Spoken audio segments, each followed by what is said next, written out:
Good morning, good afternoon, everybody. It's my great pleasure to welcome Xenophon from our Athens office. Xenophon's been working with us for a couple of years now and runs our Greek operation. And so perfect opportunity to have a chat with him about what's happening in Greece. Xenophon, thank you so much. Hello, thank you very much. So this is day one back in the office? Exactly, this is day one back to the office after almost 2 years of lockdown, or 2 months of lockdown. It feels like 2 years. It feels like 2 years. Yeah. And actually, this is the first week that today, actually, the 12 months hotels are opening. Yep. It's the day that the city hotels and 12 months operation in Greece are opening.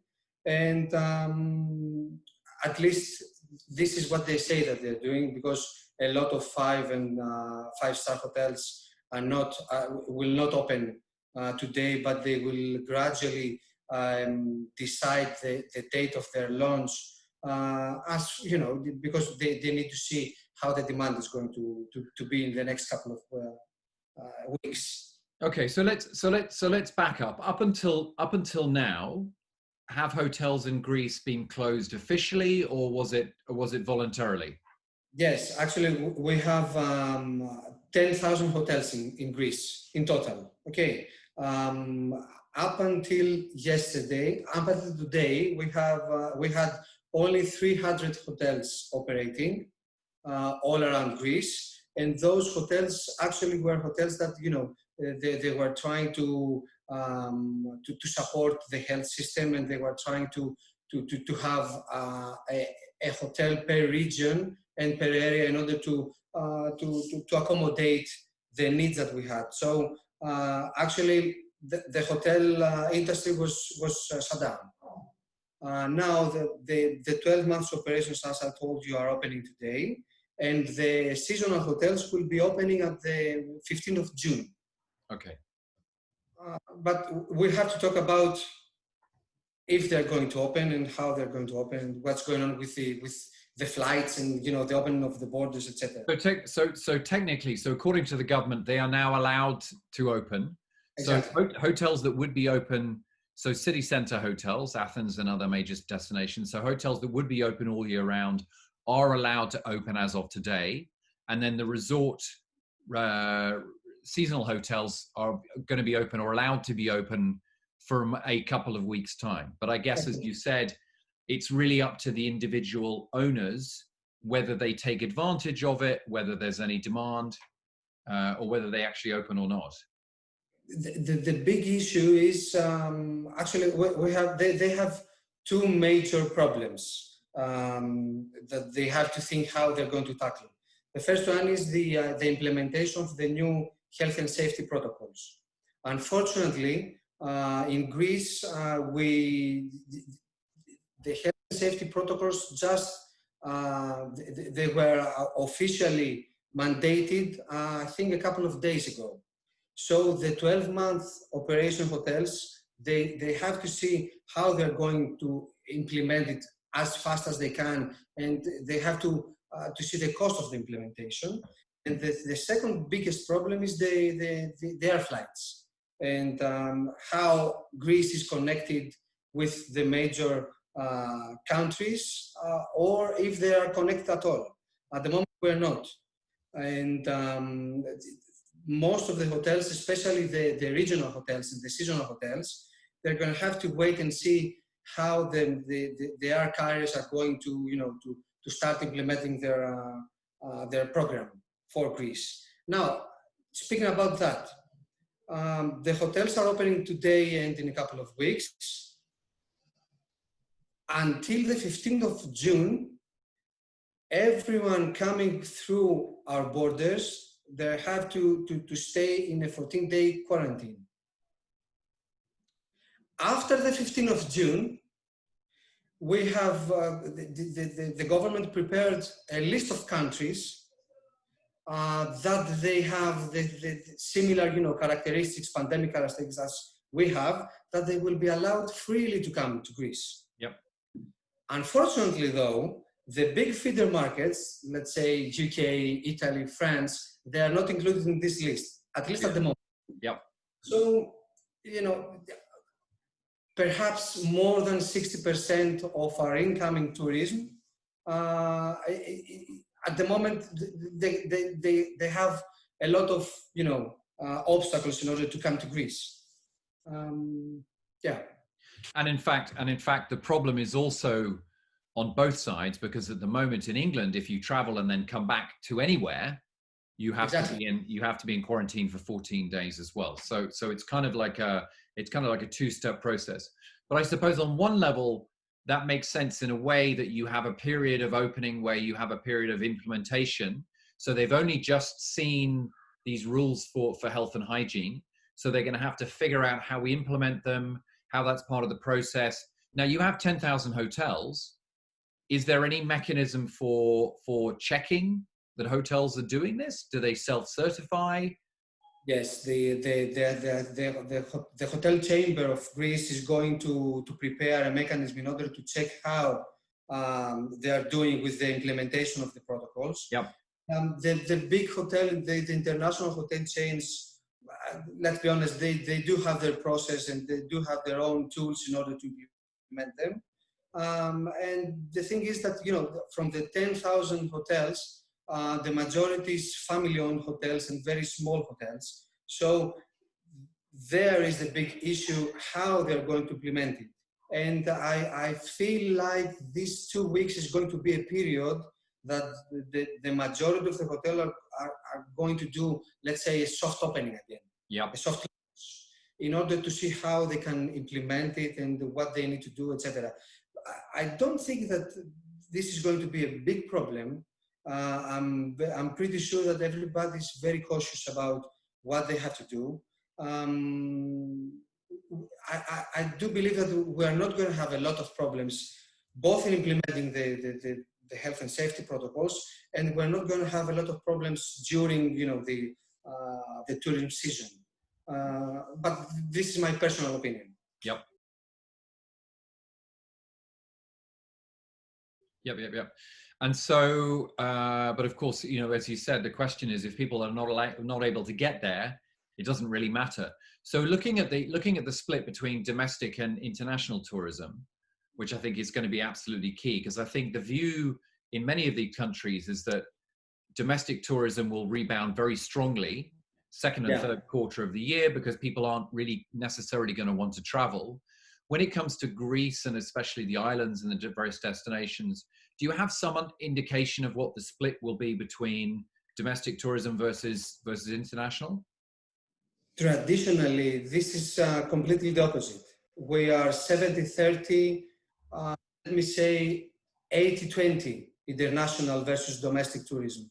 And actually all the infrastructure of tourism in Greece last 20 years was developed in order to be able to support this huge demand for Greece from international travelers. So even if all Greeks travel this year to hotels, we will not be able to, you know, to support more than 1/4 of the total capacity.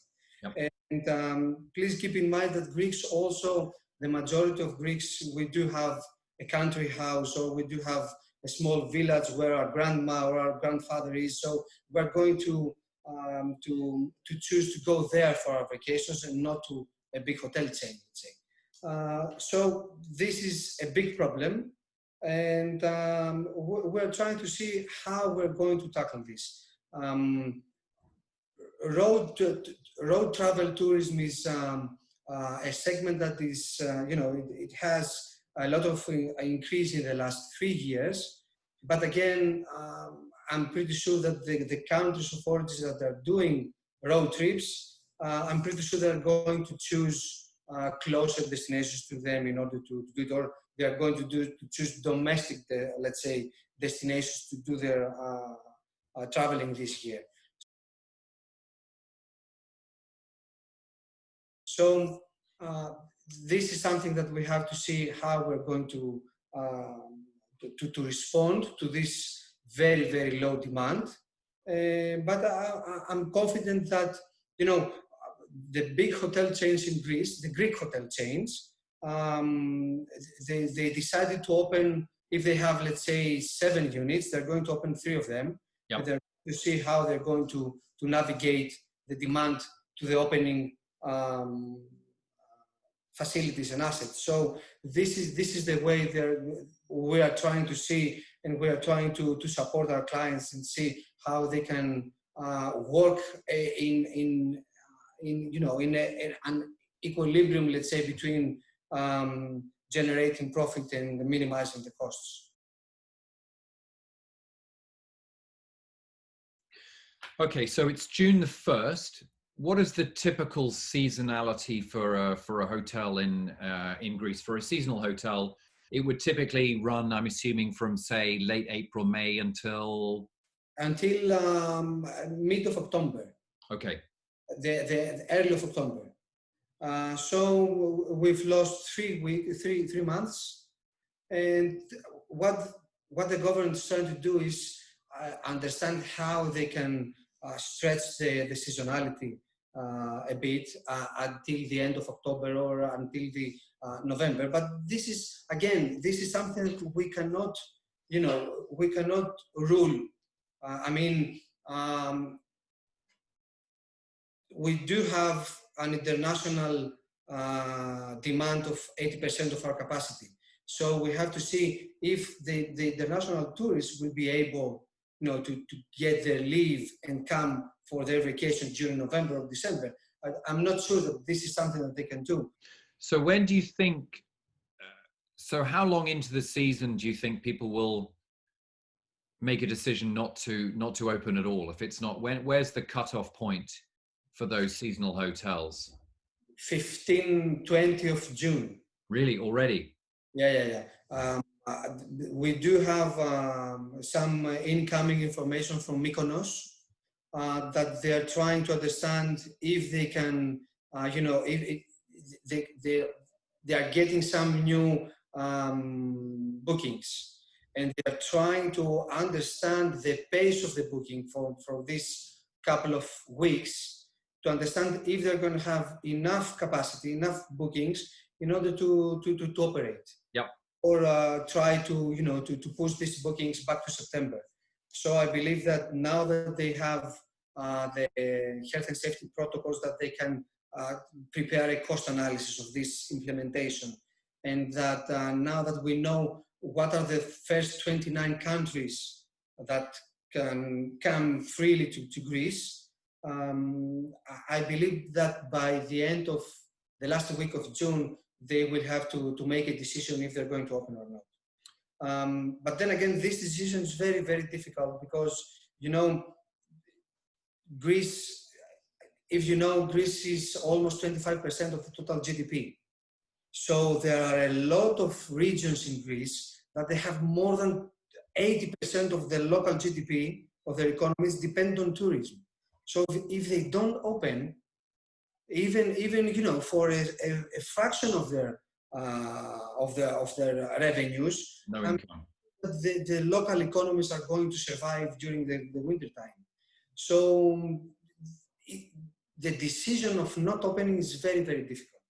And I'm thinking that the majority of the hotels will try to open, and they will try to find a way to minimize the cost, supply a very basic accommodation hospitality service, and try to create revenue as good as they can.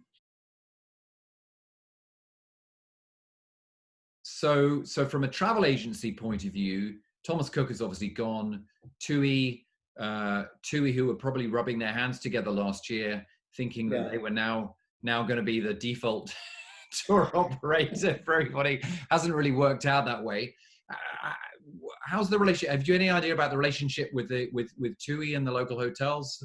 TUI has a very big control in a good way. Yep. A huge control in a lot of destinations. They own hotels, they operate hotels, they have contracts with a lot of hoteliers in Crete, in Rhodes, in Kos, and other destinations. and we are confident that they are going to do, a package, a tourism package. They are going to prepare a package for Greece, but we don't know yet when this is going to happen.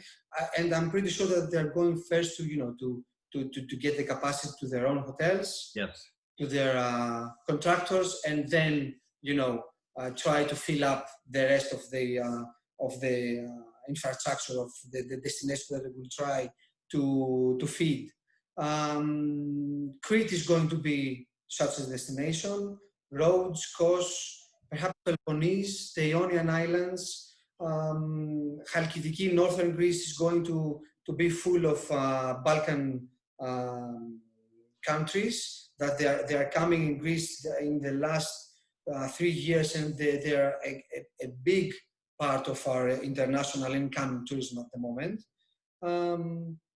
So I'm hearing from different sources and different discussions that we're doomed and we're not going to have more than 20% of what we did last year, etc. Allow me to be a more optimistic.